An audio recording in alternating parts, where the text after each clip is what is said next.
Elle lui a sauvé la vie, mais il l'a trahi malgré tout. Dans les quartiers pauvres de Yopougon, une jeune fille vit comme une esclave dans la maison de sa propre famille. Elle dort sur un vieux matelas, se lève avant tout le monde et mange les restes, s'il y en a. Son nom, c'est Grace.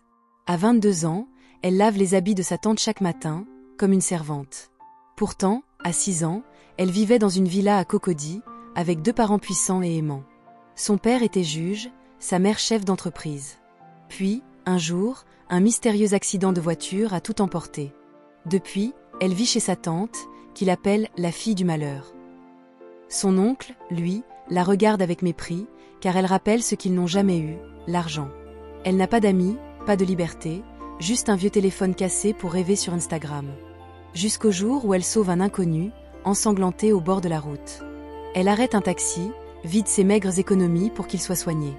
Elle ignore qu'il s'agit de Liam Diomandé, héritier d'un empire immobilier. Quand il ouvre les yeux à la clinique, elle est déjà partie. Il demande à tous les médecins, où est la fille qui m'a sauvée? Personne ne connaît son nom, juste son regard. Grace, de son côté, retourne laver les habits, en silence. 3 semaines plus tard, Liam retrouve enfin l'adresse de la fille qui l'a sauvée. Il frappe à la porte d'une maison délabrée, et c'est la tante de Grace qui ouvre, glaciale. Il n'y a pas de Grace ici. Vous vous êtes trompé. Grace était pourtant là, dans la cuisine, juste derrière le mur, les mains pleines de savon. Et Liam est reparti, le cœur brisé, sans savoir qu'elle était à quelques mètres. 2 jours plus tard, Grace prend son courage et va chercher un emploi dans une grande entreprise du plateau. Elle entre dans le hall, en vêtements usés, les yeux pleins d'espoir. Une secrétaire ricane, ici ce n'est pas pour les mendiantes. Les agents de sécurité l'entourent, lui demandent de sortir. Un petit scandale éclate dans le hall, tout le monde la regarde de travers. Mais une voix ferme retentit derrière eux, laissez-la. C'est Liam. Il descend du dernier étage et la reconnaît immédiatement. Le hall entier se fige. Grace baisse la tête, honteuse. Liam s'approche lentement. C'est toi, tu m'as sauvé la vie. Elle lève les yeux, tremble, sans savoir quoi dire.